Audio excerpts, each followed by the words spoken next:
This is a Sales Geek Academia to Business Translation production. Welcome to the Deep Dive, where we unpack complex info and really distill it into clear, actionable insights for you. Today, we're diving into something absolutely vital for, well, any sales leader, really.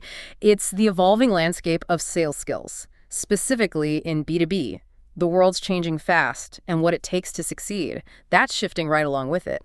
Our mission today is to translate a really fascinating piece of academic research. It's a 2022 study by Pisker and colleagues called Hiring for Sales Success, the emerging importance of salesperson analytical skills.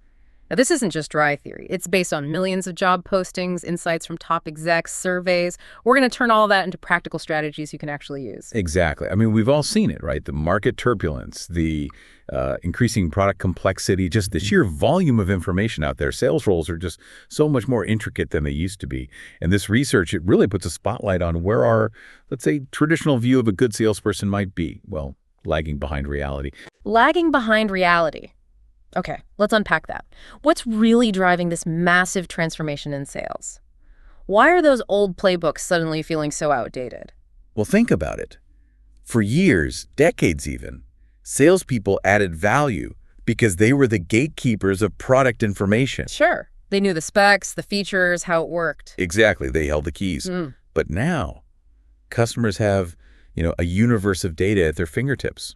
Google, review sites, forums. Right, so they walk into the conversation already knowing a lot, maybe more than the salesperson on some things. It happens. Technological advances mean customers are entering the sales cycle far more educated than ever before. They've done their homework. So if just providing information isn't the main value anymore, what is? What's the salesperson's new role? That's the core question. The value proposition has fundamentally shifted. They can't just broker product info anymore. Instead, they need to add value in newer, more sophisticated ways. Which means, if you're still relying only on those old techniques, you're missing a huge opportunity. Or risking a huge cost, right? You mentioned the study highlighted the cost of recruitment. A massive cost. Up to $200,000 to recruit just one sales professional. That's a huge investment. You absolutely want to make sure you're hiring for the skills that matter now. Okay, so increased customer knowledge is one driver. What else is changing the game? You mentioned product complexity earlier. Absolutely. That's another huge factor. We're often not selling simple, standardized widgets anymore. Customers demand customized solutions, complex integrations, things tailored specifically to their unique problems. So the salesperson needs to orchestrate more. Precisely. They often have to act like a quarterback, coordinating internal teams, product, finance, support, maybe even external partners. It's about co-creating novel solutions with the customer. That's a world away from just pushing standard products off a shelf. They're navigating this whole ecosystem. Okay, so the landscape has definitely shifted. Complex products, informed customers, the old playbook's out. What does the new playbook demand? What skills did this research actually find are most crucial now? Well, that's what the researchers wanted to pinpoint. They didn't just guess. They analyzed this massive data set, 3.8 million LinkedIn job postings, U.S. and Canada, over a year. 3.8 million. Wow. So what did they find? Just confirmation of the usual suspects, or? Well, yes and no. Many traditional skills like communication, relationship building, they're still important, definitely holding their ground. But the real revelation, the thing that popped, and something largely kind of disregarded by previous academic sales literature, was the demand for salesperson analytical skills. Analytical skills, that ranked highly. Incredibly highly. It was the second most frequently recruited skill across all those millions of postings. Second most frequent. And you said disregarded by past research. That seems odd. Why do you think it was overlooked before, and what do they actually mean by analytical skills? It's a good question. Maybe because sales research historically focused heavily on the interpersonal stuff, charisma, negotiation, the art of sales. Analytical skills perhaps felt more like a back office function, not core to the frontline seller. But the game's changed. The study defines it pretty clearly. The ability to break down and manipulate selling-related information into smaller data elements to solve day-to-day sales problems. Okay, breaking down info to solve problems. And this wasn't just a blip in the LinkedIn data. No, they were rigorous. They triangulated it. They did in-depth interviews with 20 senior sales execs across 10 different industries. And those execs, They strongly validated its importance. They gave real-world examples of how critical this skill is becoming. Right, so it's grounded in actual practice. When those executives talked about analytical skills, did they break it down? Like, what does it look like day to day for a salesperson? They did. They painted a very clear picture, identifying two critical dimensions, two main ways these skills show up and drive performance. Okay, 2 dimensions. Let's get into those. What's the first one? The first dimension is analytics for deeper customer insight. This is all about the salesperson's ability to acquire, assimilate, evaluate, and then apply data, especially customer data. The goal is to get a really profound understanding of the client's business, their objectives, their industry challenges, even their financial situation is going deep. Deeper insight. Okay, so it's using data to really understand the customer's world? Exactly. There was a great quote from a tech industry sales executive in the study, SE8 they called him. He said, "I think more and more that sales are analytically minded. So much of what we're doing is providing a better understanding to our customers' business objectives. But it's also really, truly understanding and analyzing the salesperson's own book of business. Being able to understand and see those opportunities is really important. So an analytical mindset is really important." So it's both understanding the customer and analyzing your own opportunities with them. Makes sense. Absolutely. It means the salespeople who can, say, analyze industry trends affecting a client or understand their financial reports and then build a data-backed business case for their solution. They're just far more effective. They bring more to the table than just a product pitch. Way more. They come with a strong point of view, using data, maybe even to challenge or reframe the customer's thinking a bit. Another exec, SE2, highlighted that they become trusted advisors because they bring actual data-supported insights. They help the customer see things differently. Okay, that's the customer-facing dimension, deeper insight. What's the second dimension they identified? The second one is more internal, more operational. It's analytics for enhanced pipeline and territory management. This is really about optimizing the salesperson's most valuable resource, their time and effort, making sure they're working smart. Working smart. So using data to manage their own activities, their pipeline. Precisely.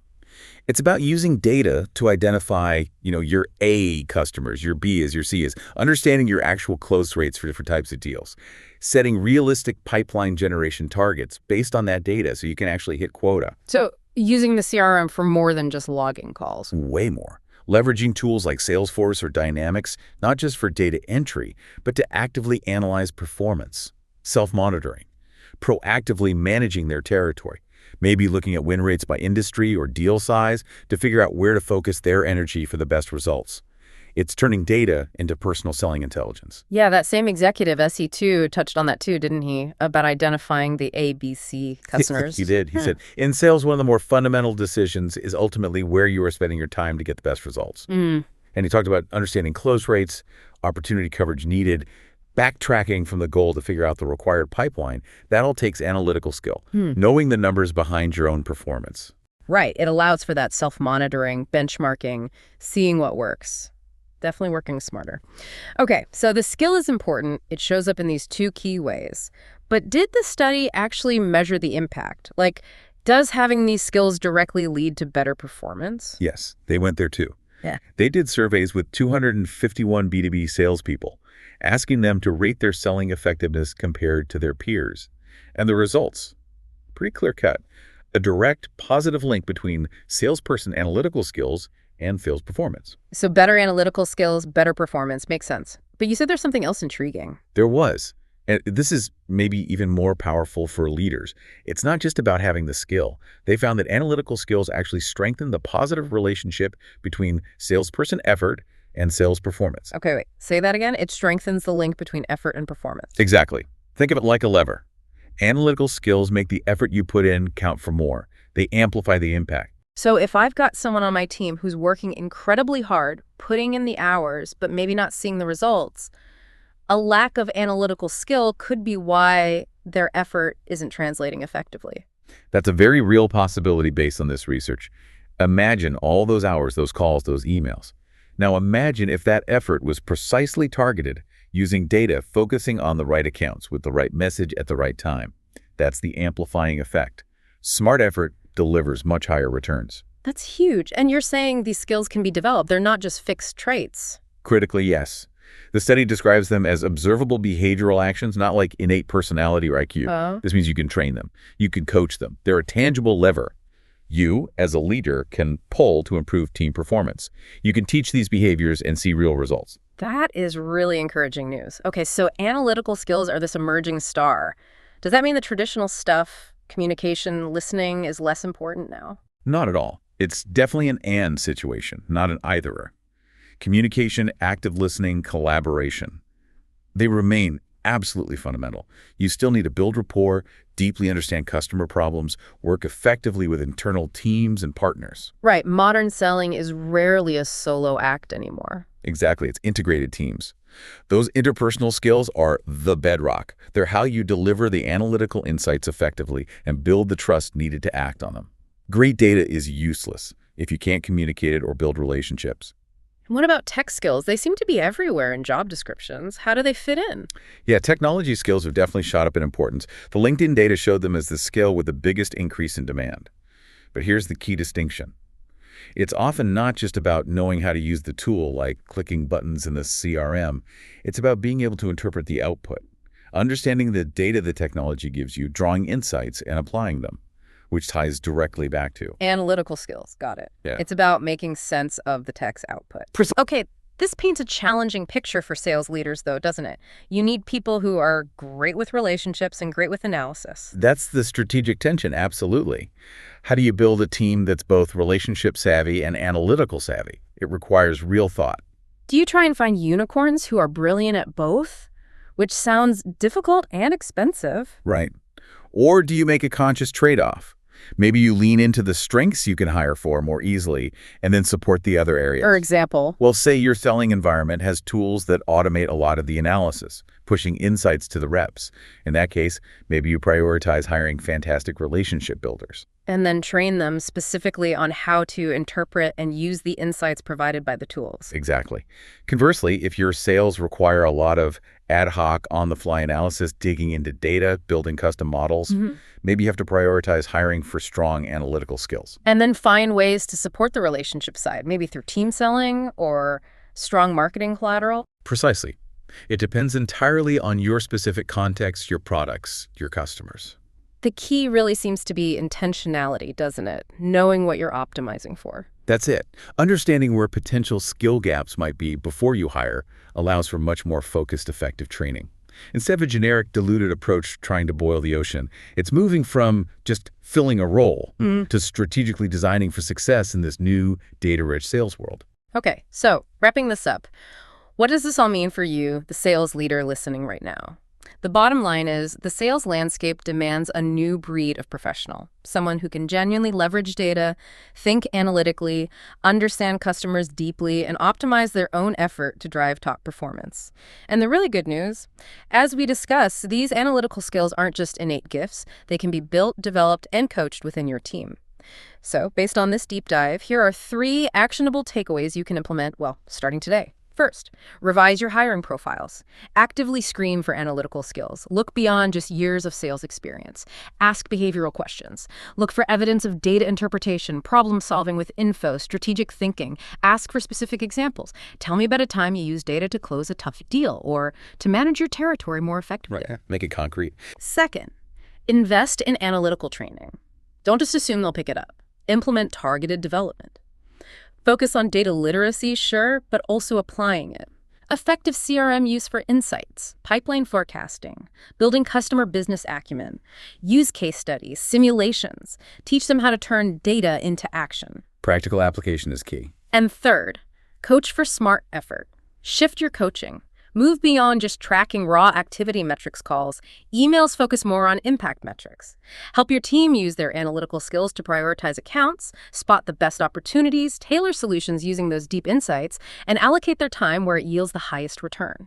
Guide them to constantly ask, based on the data, what's the smartest use of my time right now? Exactly. So here's something for you to think about. How might you, right now, reevaluate your team's current effort-to-performance ratio? Where could a targeted injection of analytical training unlock potential you maybe hadn't even considered before? Thank you for joining us for this deep dive. This has been a Sales Geek Academia to Business Translation production.